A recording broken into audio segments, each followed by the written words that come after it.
Kita nyo na po mga minamahal, ay hihiling ko po na magsitayo tayong lahat bilang pagbibigay galang sa pagbasa po ng salita ng ating Panginoon.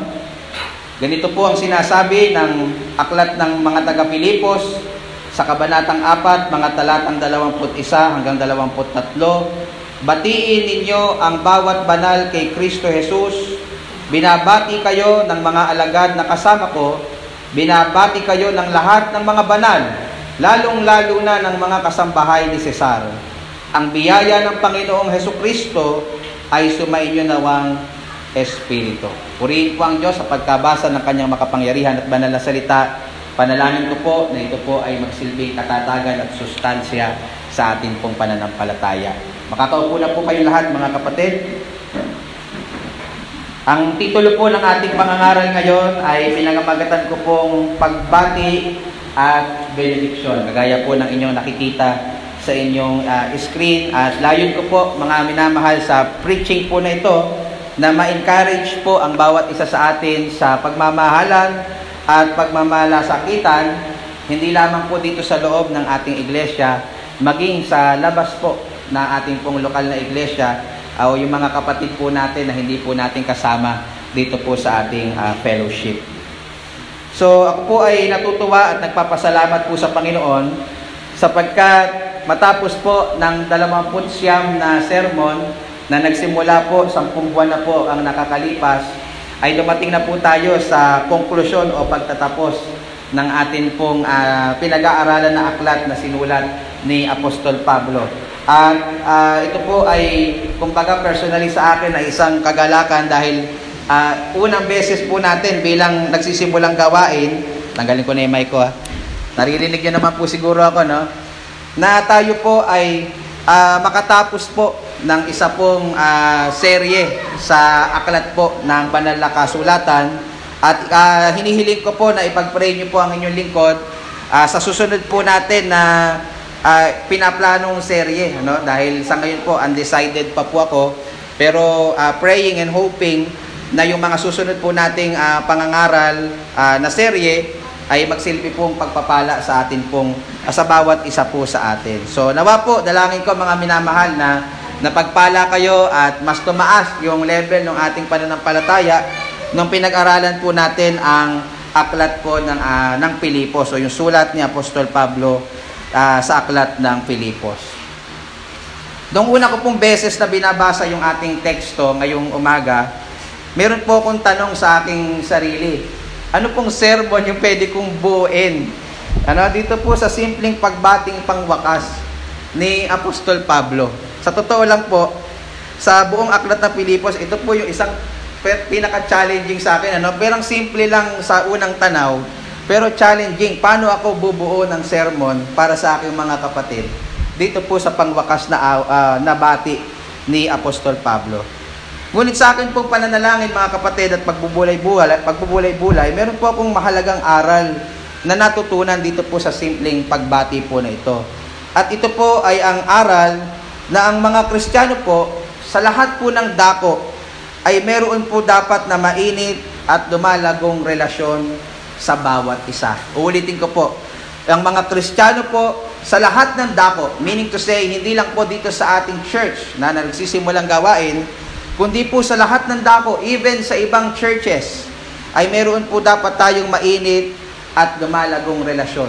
Mas sumasagana yung ating pong fellowship sa bawat isa.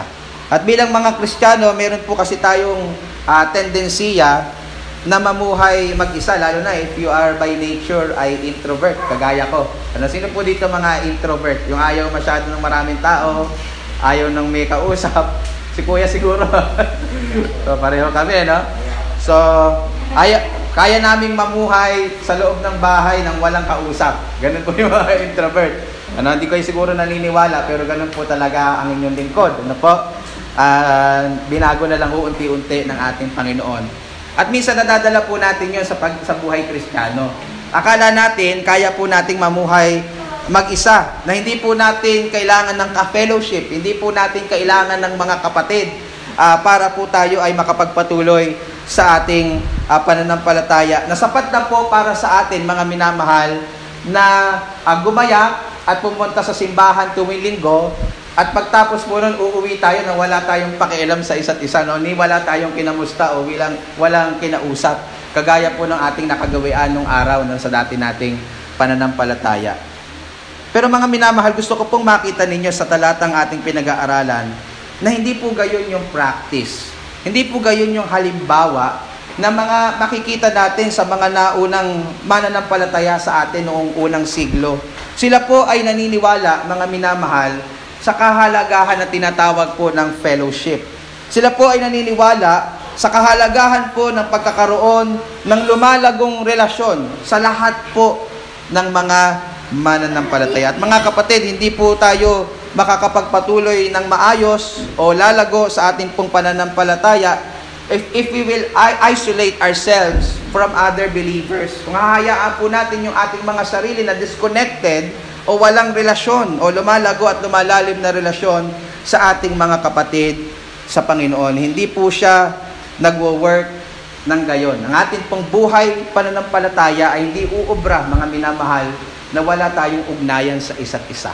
Wala po tayong relationship. Wala po tayong pakialamanan sa isa't isa. Maaring magwo-work yun sa labas, pero never sa context ng church.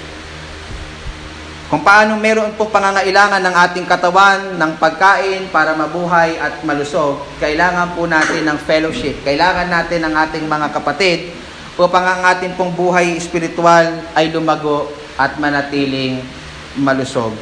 At yan po yung makikita nating implication sa mga talata po na ating pinag-aaralan ngayon. Dito po sa pagbating pangwakas ni Apostol Pablo, makikita natin yung pagpapahalaga po ng mga Kristiyano na mapanatili po yung ugnayan sa isa't isa. Mapanatili po yung lumalago at lumalalim na relasyon sa isa't isa. At hinati ko lang po yung ating pinag-aaralan sa umaga pong ito sa 2 punto. Yung una po ay pinamagatan kong ang pagbati from verses 21 to 22. At ang pangalawa po ay ang benediction in verse 23. So I want to encourage you to open your Bible, whether it is physical or soft copy ng Bible, para mas madali po ninyo akong masundan dito po sa ating paraan ng pangangaral na expository preaching. So pag-aralan po natin isa-isa at tingnan po natin yung mga makikita nating pagtuturo dito kung paano po namumuhay ang mga Kristiyano noon pong araw at kung paano po dapat i-pattern natin yung ating mga buhay sa kanila bilang mga Kristiyano po na namumuhay sa panahon po natin ngayon. So yung una pong punto na gusto nating pag-aralan ay ang pagbati. Ang pagbati. In verses 21 to 22, mga minamahal sa inyong mga Biblia, makikita po natin yung dalawang klaseng pagbati dito na sinabi ni Apostol Pablo. Yung una po ay yung personal niyang pagbati sa mga mananampalataya sa Pilipos, at pangalawa po ay yung pangkalahatan niyang pagbati. Sa verse 21, makikita po natin yung personal niyang pagbati sa mga taga-Pilipos, lalo na po doon sa first part. Ang sabi doon sa verse 21 ng inyong mga Bible, and I quote, "Batiin ninyo ang bawat banal kay Kristo Jesus." Doon po muna tayo hihinto. Alam niyo po, yung salita pong batiin doon, mga kapatid, hindi lang po siya simpleng hello, good morning, or good evening. Minsan sinasabi natin kahit wala naman sa sarili natin, di ba? Parang nakasanayan na lang po nating gawin yung pagbati po na yon. Alam niyo po, yung salita pong batiin ninyo, ang lahat ng mga kapatid, ay nagmula po sa salitang Griego na may ibig sabihin din po na to welcome, to receive joyfully, to embrace. Sa makatuwid, ito po, mga minamahal, ay pagpapakita ni Apostol Pablo ng kanyang pag-ibig sa mga taga-Pilipos. Sabi nga ni Jack J. Mueller, isang New Testament scholar, yung pagbati daw dito ni Apostle Paul ay is a sign of fellowship, goodwill, and brotherly love. Then nasabi pa niya, batiin ninyo ang bawat banal kay Kristo Jesus. Napansin niyo po yung salitang bawat. Sa English po, greet every saint in Christ Jesus. Gusto ko pong mapansin niyo, mga kapatid. Hindi niya sinabing batiin ninyo ang lahat ng mga banal kay Kristo na parang general lang. Hindi siya masyadong personal. Binabati ko kayong lahat. Pero ang sabi sa talata, batiin ninyo ang bawat banal kay Kristo Jesus. Greet every saint in Christ Jesus, na nagpapakita mga minamahal ng pagiging personal at individual na pagbati ni Apostol Pablo sa mga taga-Pilipos.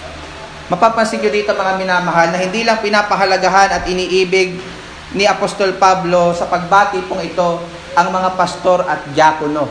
No? Wala siyang ganong special treatment na pinapakita dito na bahagi na mababasa natin. Halimbawa, if we go back to chapter 1 verse 1, makikita po natin doon na bahagi na sinusulatan niya dito yung mga pastor at diakono ng iglesia. Pero dito mga kapatid, gusto niyang ipakita na wala siyang ganoong special treatment at lahat ay minamahal niya individually and personally sa iglesia ng Pilipos. Ibig sabihin po niya ng bawat kapatid doon, mga kapatid, matanda man o bata, pastor man o hindi, mayaman man po o mahirap, mature man o immature sa kanilang pananampalataya, lahat ay binibigyan ni Apostle Paul ng individual na attention at care. Ano po yung magandang aral na makukuha natin doon, mga minamahal? Maganda din pong taglayin natin yung ganito pong ugali sa atin pong iglesia, na wala po tayong favoritism dapat na mga kapatid. Pamilya po tayo dito. At ang bawat isa sa atin na mga mananampalataya ay may parehas na kalalagayan sa harapan po ng ating Panginoon. Dapat lahat individually pinagmamalasakitan po natin at pinaparanasan po natin ng ating pagmamahal. Hindi lang po tayo nagmamahal at nagbibigay ng atensyon sa pastor o sino mang nakakagawa po sa atin ng mabuti. Alam niyo mga minamahal, may ganun tayong tendency.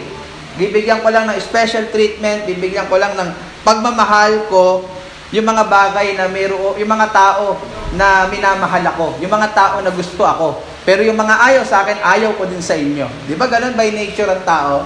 Pero hindi po ganun yung makikita natin dito. Binabati ni Apostol Pablo ang bawat mananampalataya sa Pilipos, no matter kung meron man siya na itutulong sa kanya o wala, o no matter kung ano man po ang kanyang kalalagayan o posisyon sa iglesia.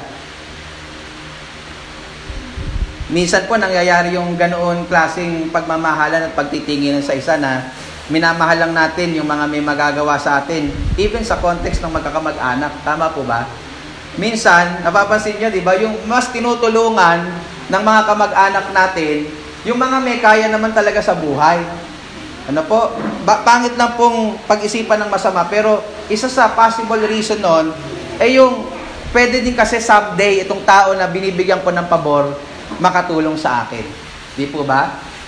Malungkot po yun, At uso po yan sa marami. Yung mga wala, sila yung mas lalong hindi tinutulungan at hindi binibigyan ng pansin sa mga magkakamag-anak. Yun pa nga yung dapat nating tulungan. Yun pa nga yung dapat nating alalayan sa kanilang mga buhay. Uso po yan, mga minamahal. At I know you can testify na nangyayari po yan kung hindi man sa inyo o sa mga kapitbahay ninyo, na yung mga tao lang na may magagawa sa atin, yun yung madalas natutulungan, even sa context ng mga magkakamag-anak. Pero mga minamahal, gusto ko pong mawala yung ganong mentality, yung ganon pong klase ng pag-iisip sa buhay po natin bilang magkakapatid sa iglesia. Hindi po uso yon sa ating mga kapatid dito sa church.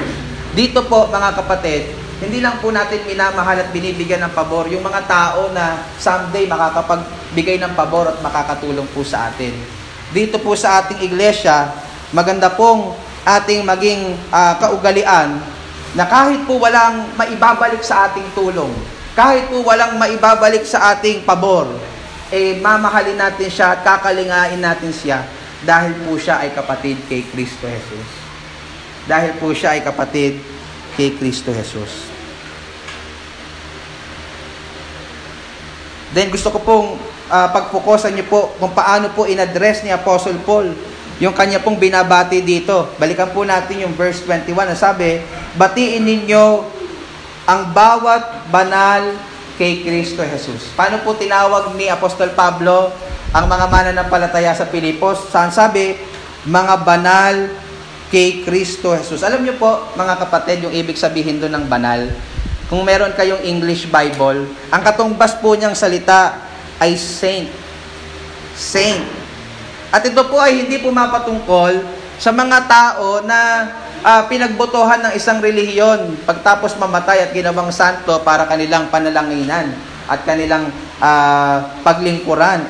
Yung saint sa Bible o yung mga banal na sinasabi sa Bible ay walang iba kundi yung mga nakipag-isa kay Kristo Jesus. Babalikan ko yung talata, sabi, banal kay Kristo Jesus. Meaning to say, ito po ay pumapatungkol sa lahat ng mga mananampalataya na nakipag-isa kay Kristo Jesus sa pamamagitan po ng pananampalataya sa Kanya. So pag sinabi pong banal or saint ang isang tao, it doesn't mean na perfecto siya. Kamukha ng ating mga naiisip na hindi na siya nagkakasala. Pero siya po ay tinitingnan ng Ama na perpekto, hindi dahil sa kanyang sariling merito, kundi dahil po sa ginawa ni Kristo sa krus ng Kalbaryo.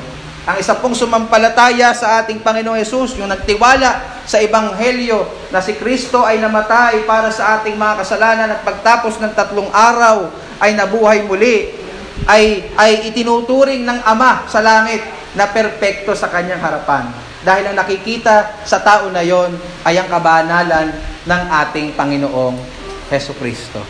Siguro hindi may minsan at nakukulitan na kayo sa akin, kapag po pinapaliwanag ko yung bahagi na yon, pero gusto ko pong iyon ay mag-sink in sa ating mga buhay, mga kapatid, na kung tayo man po ay mamamatay, sa mga oras po na ito, tayo po ay mananampalataya, ay nakakasigurado tayo na tatanggapin tayo sa kaharian ng langit, simply because tayo ay nakipag-isa kay Kristo. Minsan, kahit mananampalataya, alanganin siyang sabihin na pagka ikaw ay namatay, saan ka pupunta? Naiilang siya sabihin sa langit. Kasi, pag tinanong mo kung bakit, in-scrutinize mo, bakit ba parang duda ka? Kasi po, marami pa po akong mga nagagawang pagkakamali at mga kasalanan. Which is totoo naman po, mga kapatid. Kahit naman po ang inyong lingkod, hindi ko sasabihin na ako ay wala nang nagagawang pagkakamali at pagkakasala. Hindi po ako magiging honest sa inyo kung sasabihin ko pong gayon, dahil hindi po yun totoo. Pero bakit ako merong confidence na anuman pong mangyari sa aking buhay ngayon, mamatay man po ako ngayon, o dumating man ang ating Panginoong Jesucristo, nakasisigurado ako na tatanggapin po niya ako sa kaharian ng langit. Hindi po dahil sa ako'y mabuting tao. Hindi po dahil sa ako'y naglilingkod sa Panginoon, kundi dahil si Kristo ay namatay para sa akin at ako'y nakipag-isa sa Kanya sa pamamagitan ng pananampalataya. Mga minamahal, kaya po may kasiguraduhan ang isa pong mananampalataya sa Kanyang kaligtasan ay sapagkat nakipag-isa siya kay Kristo Jesus. Itinuturing na siyang banal ng Ama dahil kay Kristo Jesus. Kaya si Apostol Pablo, sa talatang ito, hindi siya nag-aatubili o hindi siya nagdadalawang isip na tawagin ng mga mananampalataya sa Pilipos na mga banal kay Kristo Jesus, mga santo, kung gusto nyo, kay Kristo Jesus. Kayo po kaya komportable, tawagin kayo santo dyan, santo, Saint Cel. Kung mali yung ating, mali yung ating understanding kung ano yung ibig sabihin ng saint, medyo maiilang tayo. Pero kung maintindihan natin yung saint sa Bible, na iyon ay mga makasalanang kinaawaan ng Diyos na nakipag-isa kay Kristo Jesus, kaya sila itinuturing na banal ni Apostol Pablo o ng Diyos, meron po tayong joy na mapabilang sa mga ganoon dito po sa ating pinag-aaralan. So yun po yung ina-address dito ni Apostle Paul. Sila po yung mga taong saint na isinet apart ng Ama sa kasanlibutan tungo sa kagilagilalas na kaliwanagan ng ating Panginoong Hesus, at sila po yung labis na pinahahalagahan ng Diyos. At mga minamahal, kung naniniwala tayong ganon ang ating estado ng lahat ng mananampalataya, dapat yung pinahahalagahan ng labis ng Diyos, pinahahalagahan din po natin. Amen po ba, mga minamahal? Isa pong irony yung isang tao or contradiction in term, or nakalimutan ko yung term na yon. Contradiction in term. Basta, yun na yun. Merong term dun eh. Oo, maliban na meron pa isa eh. Nungutan pa na, no? Hirap kasi ng puyat, ano? Oxymoron. Mas nakatulong po ba? Yung sinasabing, mahal ko ang Diyos, pero I hate my brothers. I hate my sisters. Pero mahal ko ang Diyos. Oxymoron po yun. It cannot be true. Bakit? Kung mahal mo ang Diyos, mahal mo yung mga mahalaga sa Kanya. At yung mahalaga sa Kanya, yung mga kapatid, yung mga kinamatayan ng ating Panginoong Jesucristo. Ano po? So, dito mga minamahal, tinawag silang banal sapagkat sila'y pinapahalagahan ng Diyos at bilang mga magkakapatid kay Kristo na pinapahalagahan ng Diyos, dapat mahal din po natin pinapahalagahan ang bawat isa. Then nagpatuloy po si Apostol Pablo sa pagbati sa mga taga-Pilipos. Ang sabi niya, kung yung una po ay personal po niyang pagbati, yung pangalawa po klase ng pagbati ay yung tinatawag na pangkalahatang pagbati ni Apostol Pablo.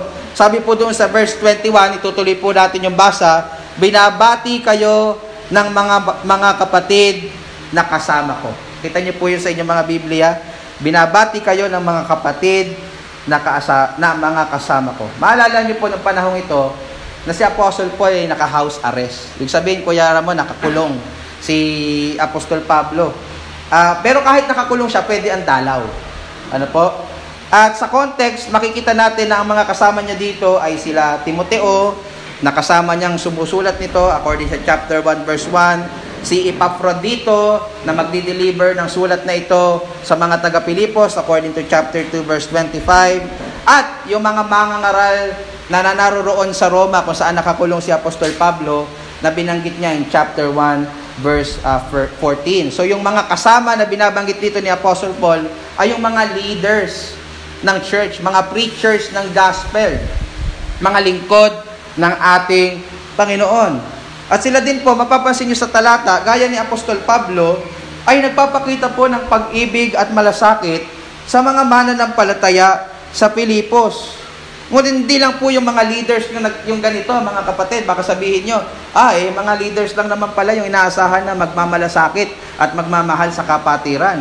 Ang sabi po sa verse 22, tuloy natin, binabati kayo ng lahat ng mga banal, lalong-lalo na ng mga kasangbahay ni Cesar. Napansin niyo po yon? Binabati daw yung mga taga-Pilipos ng lahat ng mga banal o mga saint. Ibig sabihin, ito po'y pumapatungkol sa lahat ng mga Kristiyano, whether leaders or hindi leaders sa Church ng Rome, binabati nila, pinapahalagahan nila, minamahal nila, pinagmamalasakitan nila ang mga mananampalataya sa Pilipos. At take note mga kapatid, mayroong special mention si Apostle Paul na sabi, sila din daw ay binabati ng kasangbahay ni Cesar. Ano po ibig sabihin nun? Alam niyo po mga kapatid, yung salitang Cesar ay titulo na ginagamit ng mga taga-Roma sa emperador ng Roma. Okay? So yung Cesar ay equivalent sa emperador. Hindi yung iniinom yung posisyon na mataas na tungkulan. So sinasabi dito ni Apostle Paul na may mga kasangbahay ang emperador ng Roma na naging Kristiyano. Imagine niyo 'yon, mga kapatid. So walang pinipili ang gospel eh. Hindi lang 'yan pang mahirap. Hindi lang 'yan pang walang aral. Kahit may aral o mayroong posisyon sa gobyerno o mayaman, para rin sa kanila ang gospel. Kailangan din nila ang kaligtasan. At dito sinasabi ni Apostle Paul na may mga naligtas sa sambahayan ni emperador. By the way, pag sinabing sambahayan, pwedeng yun ay kabahagi ng kanyang pamilya o kaya po ay mga nagsisilbi po sa kanya. Pero yung isang po yung gusto kong makita nyo dito, hindi po nahadlangan ng ang paglaganap ng ebanghelyo kahit po nakakulong si Apostol Pablo. May mga na-convert na mga taga-Roma na emperador pa nga, kasama pa nga sa sambahayan ng emperador. So dito mga kapatid, makikita natin na hindi lang po yung mga leaders na kasama ni Apostle Paul yung may ganitong puso para sa mga taga-Pilipos. Napansin niyo po, maging yung mga regular na miyembro ng iglesia sa Roma. Hindi lang mga leaders, kundi lahat even ng mga ordinary believers or Christians sa lugar ng Rome. So ano po yung gusto ko matutunan nyo dito, mga kapatid? Hindi lang pala yung pagpapakita ng malasakit at pagiging magiliw sa mga kapatid, trabaho lang ng leaders or for example, yung mga pastor. Normally, nakikita natin gano'n ang setup. Yung pastor, napakagiliw sa mga tao. Yung mga leaders, talagang lahat pinapansin kahit hindi siya pinapansin. Pero hindi po gano'n yung practice ng early Christians. Hindi lang si Apostle Paul, hindi lang yung mga leaders na kasama niya, even the ordinary members of the Church of Rome ay kasama niyang bumabati sa mga mananampalataya sa Pilipos. At ito po ay ugali na dapat tinataglay din po ng bawat isa sa atin. Amen po, mga kapatid. Kaya ganda po sigurong tingnan kung ang bawat miyembro ng iglesia ay nagdadamayan at nagbabatian at magmamalasakitan. Hindi po ba? Hindi lang yung pastor, yung laging nandun. Ang sarap siguro po yan dyan, halimbawa, pinagdadaanan ka tapos dinadalaw kita, pero meron pang ibang kasama sa church na pumupunta sa'yo para kamustahin ka at i-encourage ka, hindi po ba? Hindi po ba? Kayo din po, pagka dumaan kayo sa ganun, pagka may pinagdadaanan kayo, halimbawa sakit at karamdaman o pag pinagdadaanan sa buhay, hindi po ba masarap na hindi lang yung pastor yung nangangamusta sa'yo at nagmamalasakit sa'yo? At gusto ko po din, mga kapatid, alam ko kultura natin to ng mga Pilipino. Minsan nahihiya tayong dumalaw kapag wala tayong dala. To be honest with you, ganun din po ako. Pero mga kapatid, alam nyo, isa po ito sa kultura na bilang magkakapatid, dapat hindi na yun big issue sa atin. Ikaw ba, kuya dyan, pag pumunta ka kay Jane, malagi ka bang may dala? Di ba? Hindi na pupunta. Halimbawa si JM, mapuntahan niya si ate. Pinuntahan niya sa San Ildefonso. JM, lagi ka bang may dala kay ate? Wala, di ba? Madalas wala. Bakit? Hindi issue sa inyo yun. Magkapatid kayo di ba? Hindi naman tayo others. So, ganun din po dapat lumalalim yung ating relasyon. Hindi na po issue kung may dala tayo o wala. Pero mas maganda kung meron, di ba? Pero kung wala, dumadating po kasi sa puntong ganun na wala talaga, kahit gusto natin, wala. Palagay ko mas mainam, mga kapatid, na madalaw po natin yung kapatid na pinagdadaanan, kahit wala tayong dala, kesa po sa hindi natin talaga siya dalawin. Hindi po ba? So, yun po something to consider, mga kapatid. At sana po mas lumalim ng ganoon yung ating relationship. Napakasarap lang po tingnan bilang lingkod po ninyo, nababalitaan ko, galing dito si Sister Cel. Galing dito si Sister Cecil, pastor. Inutusan ba? Hindi, ito lang ang usap-usap yun Hindi nga kami nag-uusap Pangalawa, gusto ko din pong makita nyo dito, mga kapatid, na hindi po uso sa ating mga mananampalataya. Ito, sakit to ng karamihan sa atin yung pagiging suplado at suplada. Sino po dito suplado at suplada? Wala po ba? Di po uso sa atin yon.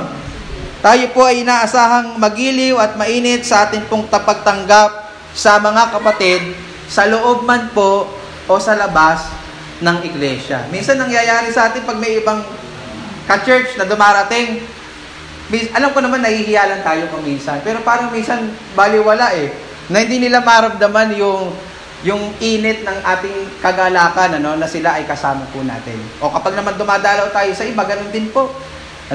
Tayo po yung mauuna na kung sila po matamlay sa atin, tayo po ay nagpapakita ng ating init at pagmamahal sa kanila.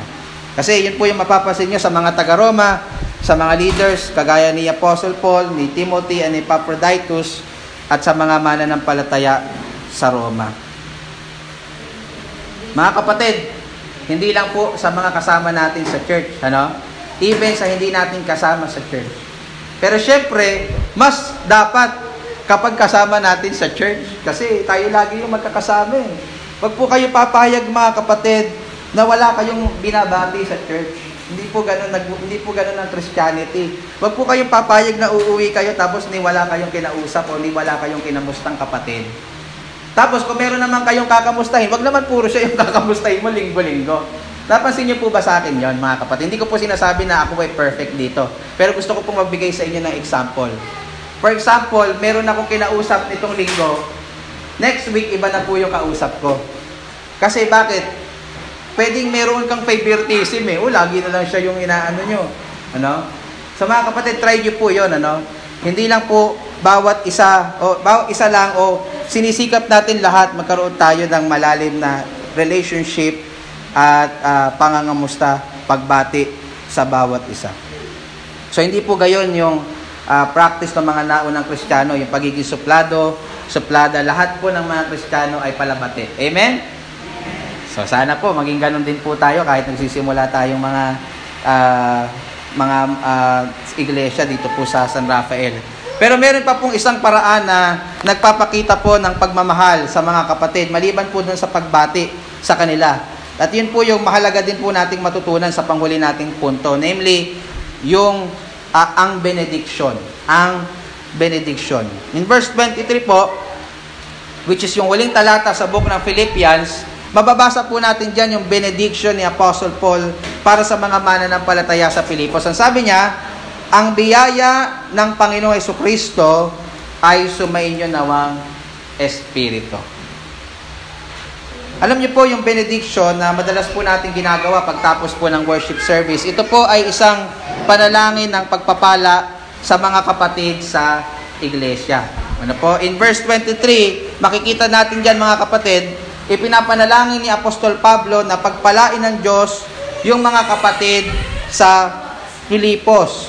Ngunit anong klaseng pagpapala po yung idinalangin po ni Apostol Pablo dito? Pansinin niyo po mga minamahal na hindi po niya ipinanalangin na sila po ay yumaman. Napansin niyo po yon? Hindi niya ipinanalangin na magkaroon sila ng magandang kalusugan o magkaroon sila ng maraming mga material na bagay. Bagamat mga minamahal, hindi po natin minamasama yun. Kailangan po natin yon. Pero mapapansin niyo po sa talata na ipinalangin ni Apostol Pablo yung sa tingin niya ang pinakakailangan nila at pinakamahalaga sa buhay po ng mga taga-Pilipos. At iyan po ay walang iba kundi ang biyaya ng ating Panginoong Hesukristo. Yan po yung makikita nyo sa talata. Ang biyaya po na ito ay bagay na ating tinatanggap kahit hindi po tayo karapat-dapat. Iyon po ang ibig sabihin ng biyaya. Ibig sabihin, ito po ay bagay na hindi po natin pinaghihirapan, pero ito po ay kusang loob dahil po sa kagandahang loob ng Diyos na ibinigay po sa atin. So, hindi po natin ito maihahalin tulad sa isa pong regalo in kontra sa isang award or sweldo na bunga po ng ating paghihirap. So, sa makatuwid, ang biyayang ipinapanalangin ni Apostol Pablo na mararanasan ng mga taga-Pilipos ay ang biyayang pwede lang maranasan ng mga na kay Kristo o sumasampalataya kay Kristo. Ano po yung mga bagay o biyaya na tinatanggap na kay Kristo na kapag isa sa Kanya? Ito po yung pumapatungkol sa lahat ng mga espiritual na pagpapala. Kaya halimbawa ng paggabay ng Espiritu Santo, pag-iingat sa atin laban sa tukso, kalakasan ng ating pananampalataya lalo na sa mga panahon ng pagsubok, at paglago ng ating pagiging kagaya o kaugali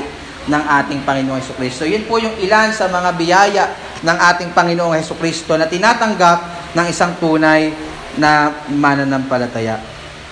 Ito po ay hindi mararanasan ng isang tao na wala sa pananampalataya kay Kristo, hindi tumatalikod sa kanyang mga kasalanan. Imposible na magkaroon po ng tunay na kapayapaan at katatagan sa buhay hiwalay sa Diyos. Imposible ang tunay na pagbabago hiwalay kay Kristo. At imposible na mapagtagumpayan mo ang tukso hiwalay sa tulong ng banal na Espiritu. Kaya ito ay encouragement sa atin, mga minamahal. Kung wala pa tayo kay Kristo, hindi pa tayo nakikipag-isa sa Kanya, at hindi pa natin nararanasan yung bawat espiritual na pagpapala kay Kristo, ito po ay panawagan sa atin na lumapit po tayo sa Kanya na may diwa ng pagsisisi sa ating mga kasalanan at pagtitiwala sa Kanyang ginawa sa krus ng Kalbaryo. Yun po yung tanging paraan, mga minamahal, para po maranasan natin yung mga bagay na ito na binabanggit ni Apostol Pablo. And then, pansinin niyo po yung dulong bahagi ng benediction in verse 23. Ang sabi, ang biyaya ng Panginoong Jesucristo ay sumainyo nawang Espiritu. Meaning, mga minamahal, ito po ay yung inner being o yung kumokontrol sa buong pagkatao ng isang tao. So, gusto ni Apostol Pablo na hindi lang artificial na grace yung maranasan nila o panandali ang biyaya, kundi yung biyaya na nanunuot sa kalooban ng tao na nagkakaroon ng impact sa kanya pong mga buhay. Mga kapatid, ano po yung matututunan dito natin sa pangalawang punto? Isa po sa pinaka-basic, ngunit napakahalaga na pagpapakita po natin ng pagmamalasakit at pagmamahal sa ating mga kapatid, ayun pang pananalangin at maranasan po nila yung patuloy na biyaya na nagmumula sa ating Diyos. Mahalaga po ang prayer kapag po may sakit sa ating mga kapatid. Mahalaga po yun. Mahalaga po yung prayer na pagpapalang pinansyal para sa ating kapatid. Pero wag po doon mahihinto yung ating prayer concern para sa kanila. Gaya po ni Apostol Pablo, maging concern din po nawa natin yung espiritual na pagpapala na maranasan lahat ng atin pong mga kapatid. Ipanalangin po natin yung mga kapatid natin na nakikita natin nag-i-struggle sa kasalanan. Huwag po natin siyang pagkikismisan. Hindi po ganun yung tamang ugali. Ipanalangin po natin ng mga kapatid natin na mabagal ang paglago. Huwag po natin siyang yabangan. No, ako nga, ganto. O ikaw, hanggang ngayon, ganyan ka pa din. Huwag po ganun. Bagkos ipag-pray natin siya na sana siya po ay lumago sa biyaya ng Panginoon. Ipanalangin po natin yung mga kapatid na meron pong mabibigat na pinagdadaanan at wag po natin siyang sisihin. O kasi ganyan ka, o kasi ganyan ka. Ipanalangin po natin. Ipanalangin po ninyo, maging ang inyong lingkod, mga minamahal. Member din po ako ng church. At kung papaanong kayo ay gustong pabagsakin ng kaaway, lalo na po siguro ang inyong lingkod. Dahil pagka ako po ang napabagsak, marami pong pwedeng maapektuhan. At hindi po ako superhuman. Kailangan ko po ng prayers ng bawat isa sa atin. Panalangin po natin, wag po doon sa mga temporal na bagay lang. Mahalaga po yun. Pero maging concern natin sa ating panalangin, kay gaya ni Apostle Paul, na maranasan natin yung biyaya na na kay Kristo Jesus. Maranasan natin yung mga espiritual na pagpapala na dala ng ating Panginoong Jesucristo upang makapagpatuloy po tayo sa ating buhay na pananampalataya. Alam niyo po mga kapatid, kung meron man pong pinakamahalaga na magagawa po tayo sa ating kapatid na madalas nating nane-neglect, iyon po yung ipag-pray natin siya.